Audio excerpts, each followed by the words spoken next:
ወቅቱ የእስራኤልና የአሜሪካ ፍጥጫ የነገሰበት ወቅት ነው። ለመሆኑ እስራኤልና ኢራን በወታደራዊ አቅም ምን ያህል ተመጣጣኝ ናቸው? አብራችሁን ስትቆዩ በዝርዝር እንነግራችኋለን። ቻናላችንን ሰብስክራይብ በማድረግ እስከ ፍጻሜው አብራችሁን ቆዩ። በዓለም ላይ በኢራንና በእስራኤል መካከል ያለውን ጠላትነት ያህል የመረረና የከረረ ግንኙነት ያላቸው ሀገራት የሉም ቢባል ማጋነን አይሆንም። በዚህ የተነሳ ሁለቱ ሀገራት በቀጥታና በእጅ አዙር አንዳቸው ሌላኛውን ለመጉዳት ሲጥሩ ቆይተዋል። የቤት ስራቸውንም በአግባቡ ሲሰሩ ከርመዋል። የኢራን መሪዎች ጠላት የሚሏት እስራኤል ከምድረ ገጽ እንድትጠፋ እንደሚሹ በይፋ ከመናገር አልፈው በቅርበትም ሰላም የሚነሷትን ቡድኖች ሲደግፉ ቆይተዋል። የእስራኤል ፖለቲከኞችም እንደ ዋነኛ ስጋት የሚመለከቷትን ኢራን ሳትቀድማቸው ለመቅደም በሚል ባገኙት አጋጣሚ ሁሉ ጥቃት ይፈጽሙባታል። እስራኤል ቁልፍ የምትላቸው የኢራን ወታደራዊ ኢላማዎች ባለስልጣናትና እንዲሁም የትጥቅ ትግል ከኢራን የሚያገኙ አካላትን እያደነች መደቆሷን ቀጥላበታለች። ከነዚህ መካከል የፍልስጤሙ ሐማስ፣ የሊባኖሱ ሂዝቦላህ፣ የየመኑ ሁቲ ቡድኖች በኢራን እየተደገፉ ጥቃቶችን በእስራኤል ላይ የሚፈጽሙ ናቸው። በተለያዩ ሀገራት ውስጥ የሚገኙ ታጣቂ ቡድኖች የገንዘብ፣ የስልጠናና የትጥቅ ድጋፎችን ከኢራን እንደሚያገኙ ይነገራል። ቡድኖቹ ባሉባቸው ሀገራት ውስጥ ካላቸው የፖለቲካና ወታደራዊ ተሳትፎ ባሻገር ዋነኛ ዓላማቸው እስራኤል መሆኗን በሚፈጽሟቸው ጥቃቶች ይሳበቃሉ። ከአንድ ዓመት በፊት ሐማስ በእስራኤል ላይ የፈጸመውን ድንገተኛና ከባድ ጥቃት የእስራኤልን እስካሁን ያልተቋረጠ መጠነ ሰፊ ያጸፋ ጥቃትን አስከትሏል። ከወራት በፊት ደግሞ የሊባኖሱ ሂዝቦላህ ከድንበር ባሻገር የሚፈጽማቸውን ጥቃቶች ተከትሎ ከእስራኤል ጋር ጦርነት ውስጥ ከገባ በኋላ መሪውን ጨምሮ በርካታ አባሎቹ ተገድለውበት ከባድ ጉዳትም ደርሶበታል። የየመን ሁቲዎች ደግሞ እስራኤል በጋዛ ላይ የምታካሂደውን ጥቃት በመቃወም በእስራኤል ላይ የሚሳኤልና የድሮን ጥቃቶችን ሲፈጽሙ በአጸፋው እስራኤል የቡድኑን ይዞታዎች በአውሮፕላኖች ስትቀጠቅጥ ቆይታለች። ከነዚህ ቡድኖች ጀርባ ኢራን እንዳለች የምትከሰው እስራኤል በተለይም ካለፈው ዓመት ወዲህ ተደጋጋሚ ጥቃቶችን በኢራን ውስጥና ከኢራን ውጪ በአገሪቱ ባለስልጣናትና ወታደራዊ ተቋማት ላይ ፈጽማለች። ኢራን በበኩሏ በእስራኤል ላይ መጠነ ሰፊ የሚሳኤልና የድሮን ጥቃቶችን በመፈጸም ምላሿን ሰጥታለች። ይህም በመካከለኛው ምስራቅ ውስጥ ከባድ ጦርነት ሊከሰት ይችላል የሚል ስጋት አስከትሎ ቆይቷል። አሁን እየፈነዳ ያለ የሚመስለው ጦርነት ሐማስ እስራኤል ላይ ጥቃት እስከፈጸመበት ጊዜ ድረስ ኢራን በሚደግፋቸው ቡድኖች እስራኤልን ስታጠቃ፣ እስራኤል ደግሞ ከኢራን ጋር የሚገናኙ ኢላማዎችን ስትመታ በቀጥታ ከመጋጨት ተቆጥበው ነበር። ከቅርብ ጊዜ ወዲህ ግን ሁለቱ ሀገራት ለረጅም ጊዜ በእጅ አዙር ሲያደርጉት የነበረውን ፍልሚያ ወደ ቀጥተኛ ጥቃት ተሸጋግሯል። ግን ወታደራዊው የበላይነት የማን ነው? ማንስ ወታደራዊ የበላይነት አለው? ሁለቱ ሀገራት ያላቸውን ወታደራዊ ብቃት ለማወቅ የተለያዩ ምንጮችን ማጣቀስ ተገቢ ነው። ነገር ግን ሀገራቱ ከዚህ በላይ የተደበቀ ወታደራዊ አቅም ሊኖራቸው እንደሚችልም ግልጽ ነው። ዓለም አቀፉ የስትራቴጂክ ጥናት ተቋም እስራኤልና ኢራን ያላቸውን የጦር መሳሪያ አቅም ለመገመት የተለያዩ መንግስታዊ እንዲሁም ማንም ሊያገኛቸው የሚችሉ የመረጃ ምንጮችና ዘዴዎችን ተጠቅሟል። ይህ ማንም አያገኛቸውም ካላቸው ሰዎች የሰበሰቡት መረጃንም ይፋ አድርጓል። የስቶክሆልም ዓለም አቀፍ ሰላም ተቋምን የመሳሰሉ ድርጅቶችም የአገራቱን ወታደራዊ አቅም ለማወቅ ጥናቶችን አድርገዋል፣ በርብረዋል፣ መርምረዋል። ነገር ግን ትክክለኛ አሃዝ በማግኘት በኩል ሀገራት መረጃዎችን ስለማይሰጡ ልዩነቶች ይታያሉ። የኦስሎ የሰላም ጥናት ተቋም ባልደረባ የሆነው ኒኮላስ ማርሽ እንደሚለው የዓለም አቀፉ የስትራቴጂክ ጥናት ተቋም መረጃ በዓለም ዙሪያ ያሉ ሀገራት ወታደራዊ ጥንካሬን ለማወቅ እንደመነሻ ሊወሰድ ይችላል። ተቋሙ እንደሚለው እስራኤል ከኢራን በላይ ከፍተኛ ገንዘብ ለመከላከያ ስለምትመድብ በየትኛውም ግጭት ውስጥ ከፍተኛ ጥንካሬ እንዲኖራት ያስችላታል። በአይኤስአይኤስ መረጃ መሰረት በአውሮፓውያኑ 2022 እና 2023 የኢራን የመከላከያ በጀት 7.4 ቢሊዮን ዶላር አካባቢ የነበረ ሲሆን የእስራኤል ግን ከእጥፍ በላይ 19.1 ቢሊዮን ዶላር ነበር። ከምጣኔ ሀብት አንጻር የእስራኤል አጠቃላይ ሀገራዊ ምርት ከኢራን በእጥፍ የሚበልጥ ነው። የቴክኖሎጂ የበላይነታቸው በተለይም አሃዞች እንደሚያመለክቱት እስራኤል ለውጊያ ዝግጁ የሆኑ 340 ወታደራዊ አውሮፕላኖች ሲኖራት ይህም ኢላማ የለዩ ጥቃቶችን የመፈጸም ብቃትን ይሰጣታል።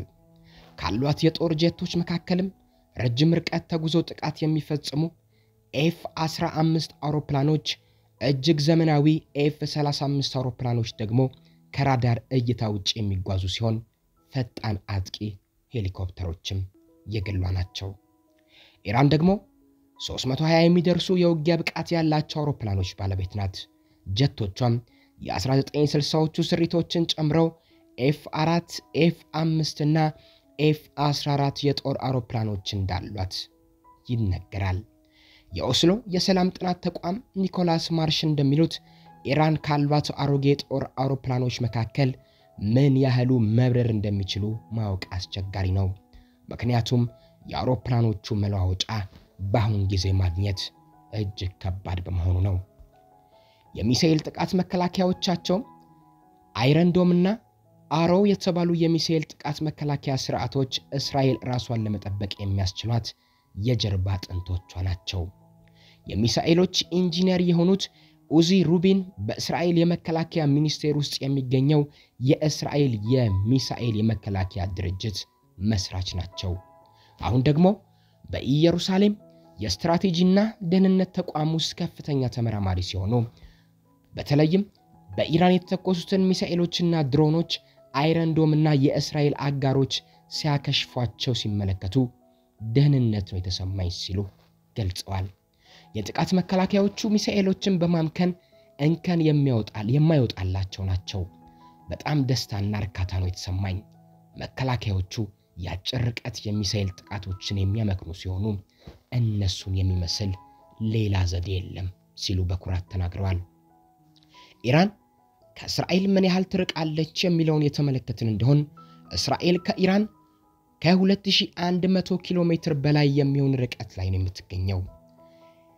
ዲፌንስ አይ የተባለው መጽሔት አርታኢ ቲም ሪፕሌይ ለቢቢሲ ሲናገር እንዲህ አለ። ኢራን እስራኤልን ለማጥቃት ዋነኛው መሳሪያዋ ሚሳኤል ነው። ለዚህም ኢራን የምታካሂደው የሚሳኤል ግንባታ ፕሮግራም በመካከለኛው ምስራቅ ውስጥ ካሉ መካከል ትልቁና የተለየ አቅም ያለው መሆኑን ይናገራል። ከአሜሪካ ማዕከላዊ እዝ ጄነራል ኬኔት ማኬንዚ በአውሮፓውያኑ 2022 እንደተናገሩት ኢራን ከ3000 በላይ ተወንጫፊ ሚሳኤሎች አሏት። በተለይም ይህ መረጃ ከወጣ በኋላ እስራኤል ከራሷ አልፋ ለበርካታ አገራት ሚሳኤሎችን መሸጧ ምናልባትም ከኢራን በላይ በርካታ ሚሳኤሎች እንዳሏት ለመገመት አስችሏል። የኢራን ሚሳኤልና ድሮኖች ኢራን ከጎረቤቷ ኢራቅ ጋር በአውሮፓውያኑ 1980 ጀምሮ ለ8 ዓመታት የቆየ ጦርነት ካደረገችበት ጊዜ አንስቶ መጠነ ሰፊ የሚሳኤልና የድሮን ግንባታ ስራዎችን ስትከውን ቆይታለች። በዚህም ኢራን የአጭርና የረጅም ርቀት ተወንጫፊ ሚሳኤሎችን ለመገንባት ችላለች። አብዛኞቹም በእስራኤል ላይ በቅርቡ በፈጸመችው ጥቃት ወቅት ጥቅም ላይ አውላቸዋለች። የየመን ሁቲዎች በሳውዲ አረቢያ ላይ የተኮሷቸው ሚሳኤሎች ያጠኑት ተንታኞች በደረሱበት ድምዳሜ መሰረት ሚሳኤሎቹ ኢራን ሰራሽ እንደሆኑ ነው። ቲም ሪፕሌይ እስራኤል ከኢራን ጋር በእግረኛ ወታደሮች የሚደረግ ጦርነት ውስጥ የመግባት እድሏ ዝቅተኛ ነው ይላል። እስራኤል ያላት የአየር ኃይልና ውጤታማ ተወንጫፊ የጦር መሳሪያዎቿ የበላይነት ይሰጣታል። ስለዚህም ኢራን ውስጥ የሚገኙ ኢላማዎች ላይ የአየር ጥቃት የመፈጸም ብቃት አቅምም አላት። ጨምሮም ይናገራል። እስራኤል በምትፈጽማቸው የአየር ጥቃቶች ዋነኛ ዓላማዋ የኢራን ባለስልጣናትን መግደልና የነዳጅ ተቋማትን ማውደም ሊሆን ይችላል ይላል። መቅጣት የሚለው ቃል በእስራኤል ወታደራዊና ፖለቲካዊ መሪዎች መካከል ዘወትር ጥቅም ላይ የሚውል ቃል ነው። ይህም የፍልስፍናቸው አካል ሲሆን በዚህም ከባድ ጉዳትን በማድረስ ጠላታቸው እስራኤል ላይ እጁን ከማንሳቱ በፊት 2 ጊዜ እንዲያስብ የሚያደርግ ዓላማ አለው። ቀደም ሲልም እስራኤል በምትፈጽማቸው የአየር ጥቃቶች ከፍተኛ የኢራን ወታደራዊና ሲቪል ባለስልጣናት ተገድለዋል። በቅርቡም ሶሪያ ውስጥ የሚገኘውን የኢራን ቆንጽላን በማጥቃት በርካታ ወታደራዊ መኮንኖችን ገድላለች። ምንም እንኳን እስራኤል ለጥቃቱ ኃላፊነት ባትወስድም ኢራን ጥቃት እንድትፈጽም ምክንያት ሆኗል።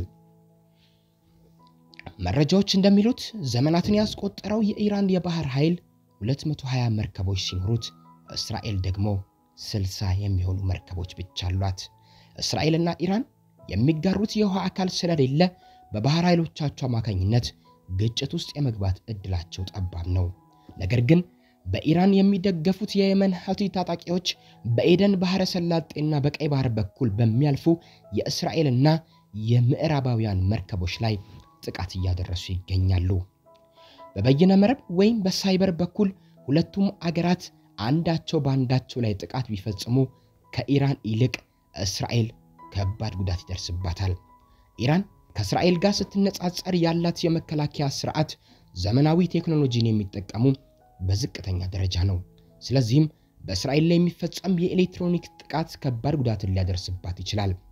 የእስራኤል መንግስት ብሔራዊ የሳይበር ክፍል በአገሪቱ የተለያዩ ዘርፎች ላይ የሚፈጸሙ የበይነ መረብ ጥቃቶች በከፍተኛ ሁኔታ መጨመራቸውን ጠቅሶ በጦርነቱ ወቅትም በኢራንና በሊባኖስ ታጣቂ ቡድን ሂዝቦላ መካከል ያለው ትብብር ጨምሯል ብሏል።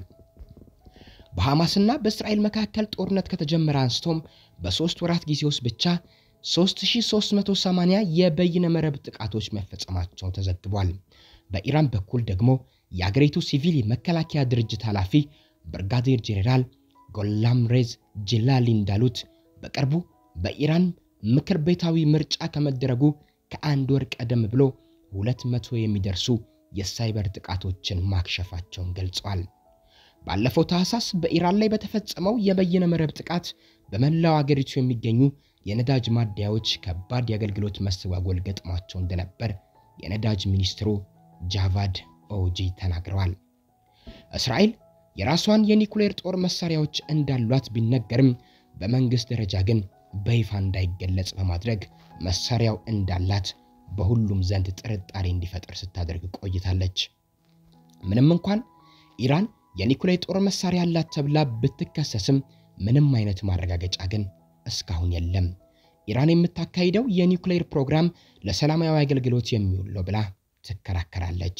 እስራኤልና ምዕራባውያን ግን ይህንን ባለመቀበል አንድ ቀን ኢራን ኒኩሌር የታጠቀች ሀገር ሆና ብቅ ትላለች የሚል ስጋት አላቸው። መልክዓ ምድራቸውና እንዲሁም የህዝብ ብዛታቸውን ስንመለከት ወደ 89 ሚሊዮን የሚጠጋ ህዝብ ያላት ኢራን ከእስራኤል አንጻር ትልቅ ሀገር ናት። 10 ሚሊዮን ህዝብ ያላት እስራኤል 9 ጊዜ ከኢራን የሚያንስ ዜጋ ነው ያላት። በተጨማሪም ኢራን እስራኤል ካሏት የመደበኛ ሰራዊት አባላት 6 እጥፍ የሚበልጡ ወታደሮች አላት። በዚህም ኢራን 600,000 መደበኛ ወታደሮች ሲኖሯት የእስራኤል ደግሞ 170,000 መሆናቸው መረጃዎች ያሳያሉ። እስራኤል ኢራንን እንዴት ትበቀላታለች የሚለው ወሳኝ ነጥብ ነው። በእስራኤል ጎረቤት ሀገራት ውስጥ የሚገኙት በኢራን የሚደገፉ ታጣቂዎች በእስራኤል ላይ መደበኛ ጥቃቶችን እየሰነዘሩ ሲሆን በምላሹ እነሱን ኢላማ ልታደርጋቸው ትችላለች። የመካከለኛው ምስራቅ የመከላከያ ባለሙያ ጀሬሚ ቤኔ እንደሚሉት እስራኤል አጸፋ ለመመለስ ከፈለገች ሊባኖስና ሶሪያ ውስጥ የሚገኙ ቦታዎችን የመሳሰሉ በርካታ አማራጮች አሏት። ነገር ግን መደበኛ የሆነ ጦርነት በሁለቱ ሀገራት መካከል ይቀሰቀሳል የሚለውን ስጋት ግን ቤኔት ይጠራጠሩታል። የዚህ ሰው ጥርጣሬ ግን ውሃ ይደፋ አይመስልም። ለዚህም ኢራንና እስራኤል የሚጋሩት የየብስ ድንበርም ሆነ ባህረ ጠረፍ ስለሌለ ፊት ለፊት የመዋጋት እድል የላቸውም ይላሉ። ስለዚህ ረጅም ርቀት ተወንጫፊ የጦር መሳሪያዎችና የአየር ጥቃቶችን መጠቀም በሁለቱም በኩል ያሉ ዋነኛ አማራጮች ናቸው። ይህ ደግሞ በሁለቱ ሀገራት መካከል ያሉትን የሶሪያን፣ የዮርዳኖስን ወይም የኢራቅን የአየር ክልል መጣስን ይጠይቃል። በእስራኤል በኩል ከዚህ በፊት እንደምታደርገው ሁሉ ሰላዮቿን በሚስጥር ተልዕኮ አሰማርታ ኢራን ውስጥ ያልተጠበቁ ጥቃቶችን ልትፈጽም የምትችልበትም እድል ከፍ ያለ ነው።